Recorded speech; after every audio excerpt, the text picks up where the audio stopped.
Up next is Lilith in Missouri. Their pronouns are they, them. What's going on, Lilith? What's your question? Hi, I was curious if non-binary people or people who didn't conform to their assigned gender at birth, if they're transgender. Right.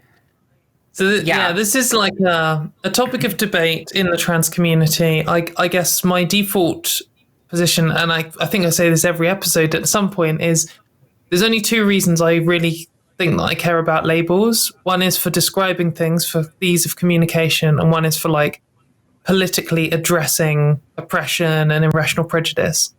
And when it comes to the irrational prejudice and oppression angle, non-binary people experience some forms of oppression, and some non-binary, and it's a range of different things compared based on whether they're like physically transitioning or not, and what they read as in society and all this kind of stuff. Some of the bullshit that they face is kind of unique to non-binary people, and some of it is shared with trans people. And if I'm talking about transphobia and then I see some dickhead saying something to a non-binary person, I'm like, this is transphobic. And then someone was like, well, actually, technically, this person isn't a trans person and they're non-binary. Like, I'm not really that interested in that little quirk. I'm just trying to describe this like irrational prejudice, which comes from anti-trans stuff. And sometimes it is specifically anti-non-binary.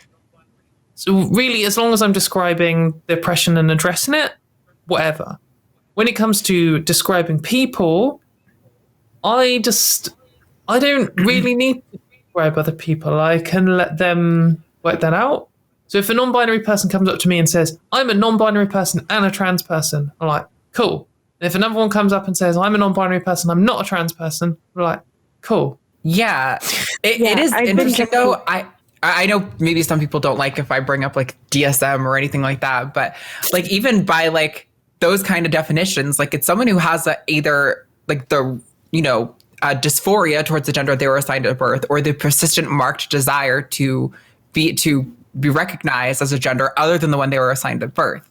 So like by that definition, even if you don't do like medical transition or something, I would say pretty much if you aren't cis, you're trans. And my understanding of non-binary is that most non-binary people, even if they don't identify as trans, would not consider themselves cis. So there is kind of like a weird thing there where I'm like, if you don't want to be considered trans, like I'll definitely acknowledge that. That's cool. But by default, when somebody tells me they're non-binary, even if they're like, look cis-passing or something like that, I'm going to assume that they're in the trans community. But like, me too. I think, I don't know how that lands with you, Lilith. Yeah, that was what I was confused about, because there are some who say that go by the medical definition, like Blair White, who says that if you don't go through surgery, then you are not by definition trans. And then there are others who say that you don't have to do that to be trans. And I was just confused on that.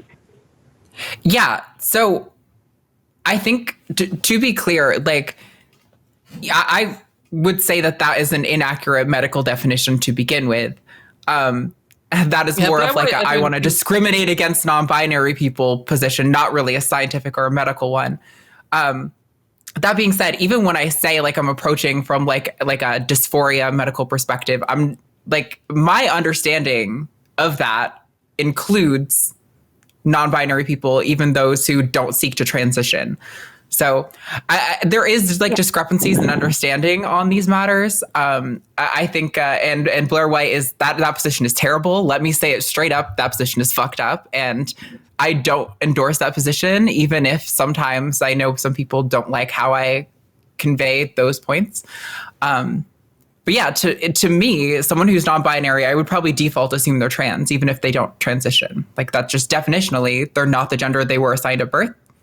So that's to me what a trans person is.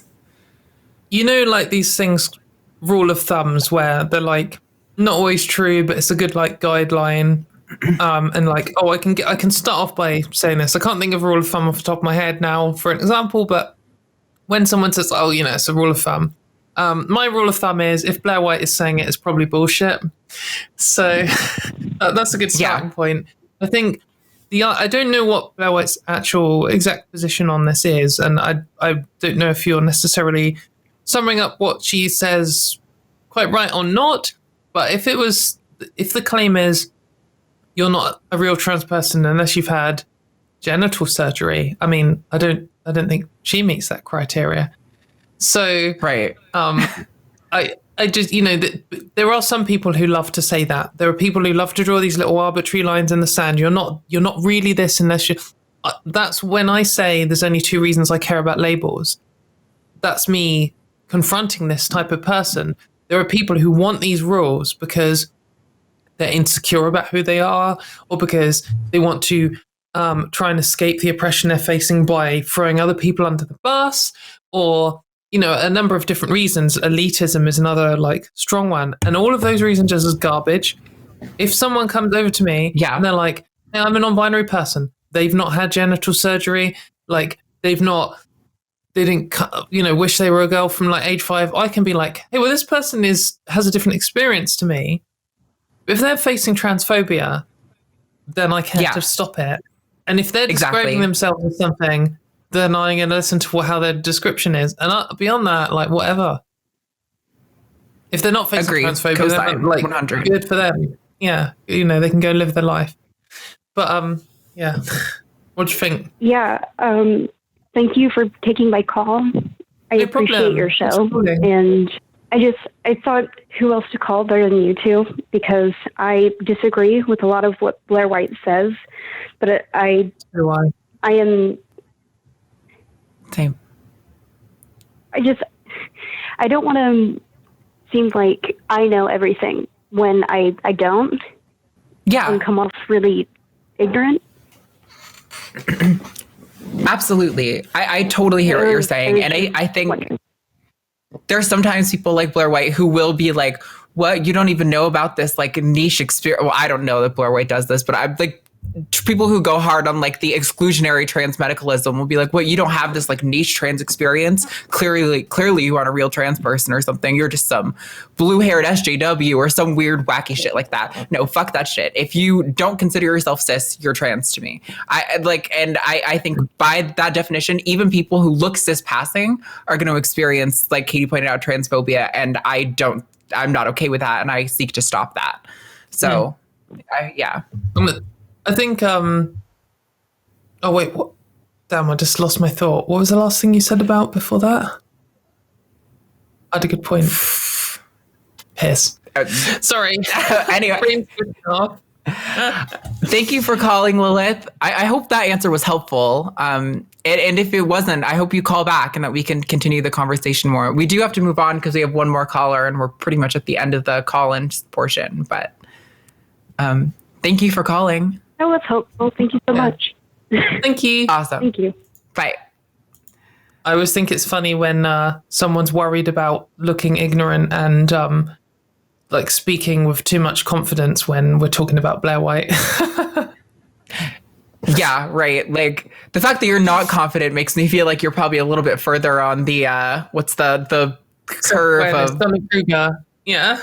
Yeah, the Dunning-Kruger. Means you're a little bit further on the Dunning-Kruger scale, so you probably should be more confident.